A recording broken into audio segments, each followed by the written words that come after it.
Zvachim Nafkaf Bet. Le kior duquel on fait Kiddush Yadayim Beraglaim, il faut qu'il y ait suffisamment d'eau pour 4 Kohanim qu'ils fassent le Kiddush Yadayim Beraglaim. S'il manque de l'eau, on ne peut pas faire de Kiddush Yadayim Beraglaim à partir de ce kior.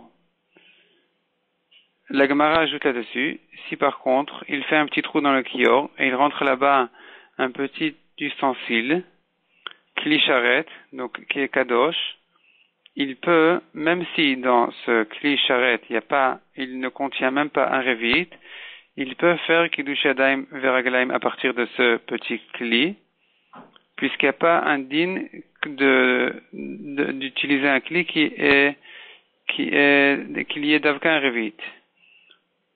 La Gemara ramène une dracha qui dit que la Torah vient dire que tous les Kli Sharet sont kshérim pour faire Kiddush Yadayim Veraglaim, il n'y a pas besoin d'utiliser que le kior.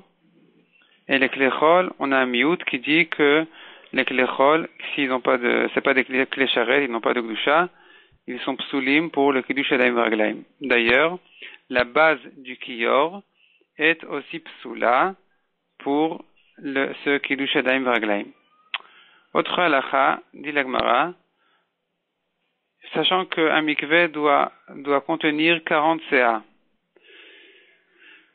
Donc, il faut 40 CA d'eau, qui en réalité fait la taille d'une amas sur une amas, de loin et de large, sur une hauteur de 3 amot, qui est la taille d'un homme, qui puisse se tremper dedans.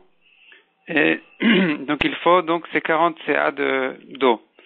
Maintenant, cette eau-là, elle a des halachot spéciales.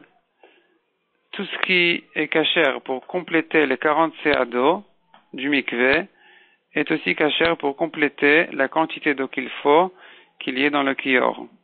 Tandis que, en ce qui concerne un revit d'eau qui sert à faire netilat yadayim, pas kiddush yadayim veraglaim, mais netilat yadayim classique, général, cette même eau-là, qui est donc kshera pour compléter la quantité d'eau du mikveh et du kior, n'est pas kshera pour cette revit, pour compléter la revit de netilat yadayim.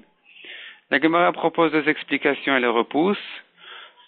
Et finalement, la Gemara explique qu'il s'agit d'un système pareil où la personne vient et dans le mikveh il y a déjà 40 CA, il ajoute une CA d'eau, donc d'eau qui est pas cachère pour le mikveh, de maïm sheuvim, d'eau qui a déjà été épuisée, et il ajoute dans les 40 CA et puis il enlève encore une CA d'eau, et ainsi de suite. Il fait ça une deuxième fois, une troisième fois, 19 fois, puisqu'il n'a pas encore dépassé le rov, la majorité la quantité d'eau qui se trouve dans le mikveh, c'est encore kasher. Donc pour le mikveh c'est kasher, de même pour le kior, tandis que dans une revit d'eau de netilat yadayim, s'il a ajouté sur la revit un petit peu d'eau de l'eau qui n'aurait pas été kasher pour la netila, même s'il enlève après cette même quantité-là, eh bien ce qui reste est pas soul pour la netila, puisque sauf il reste de l'eau qui n'a pas été, ça s'est mélangé dans l'eau qui lui reste.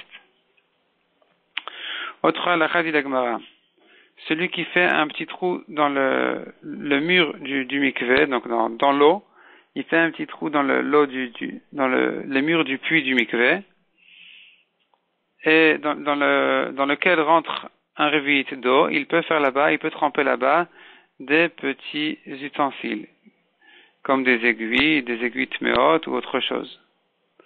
Autre halakha dit la Gemara, l'eau du mikveh est kasher pour le kior. Donc il n'y a pas besoin d'eau de source pour le kior, pour faire kiddush yadayim veraglaim, même de l'eau du mikveh, qui n'est pas de l'eau de source, simplement de l'eau qui n'a jamais été puisée, qui est arrivée directement dans le puits du mikveh, c'est aussi kasher pour le kior.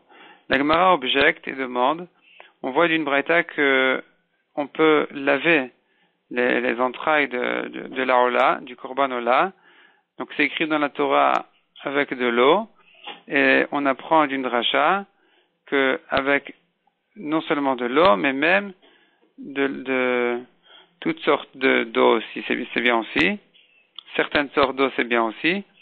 Et kalvachomer pour l'eau du kior. Donc il ne s'agit pas de l'eau du kior lui-même, puisque cette eau-là n'est pas valable, n'est pas considérée comme de l'eau simple, c'est de l'eau spéciale. Mais la Braïta veut dire par là de l'eau qui est cachère pour le kior. Donc il s'agit de l'eau spéciale, de l'eau de source qui est cachère pour le kior. De là on apprend d'ailleurs que l'eau du kior doit être de l'eau de source. Et de là la question vient, comment a-t-on dit que l'eau du mikvé est cachère pour le kior? Pourtant il faut de l'eau de source. L'eau du mikvé n'est pas d'eau de source. Il n'y a pas besoin pour le mikvé d'utiliser d'avocat de l'eau de source. La Gemara répond effectivement, c'est une marloquette anaïm. Est-ce que dans le kior, il fallait qu'il y ait d'avka de l'eau de source ou même de l'eau qui est cachère pour le mikvé? Dernier sujet, dit la Gemara, un harel qui n'a pas fait la mila, il est pas soul pour la avoda. Donc s'il a fait la avoda est psoula. On apprend un pasuk d'un Chezkel qui dit haral lev varel basar. Donc aussi bien si ça là c'est dans son cœur que si c'est sur son corps. Donc il s'agit aussi bien de quelqu'un qui n'a pas fait la mila physique, mais aussi de quelqu'un qui a le cœur bouché et qui fait des avérotes, qui ne garde pas les mitzvot de la Torah.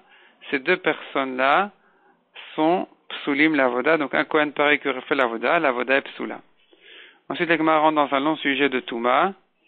Un Kohen tamé qui aurait fait l'avoda est psula. De quel Touma il s'agit? Est-ce qu'il s'agit que d'une Toumat est-ce qu'il s'agit d'une Toumat met ou même d'une Toumat sheretz? On verra dans le daf suivant puisque ça se prolonge beaucoup dans le daf suivant.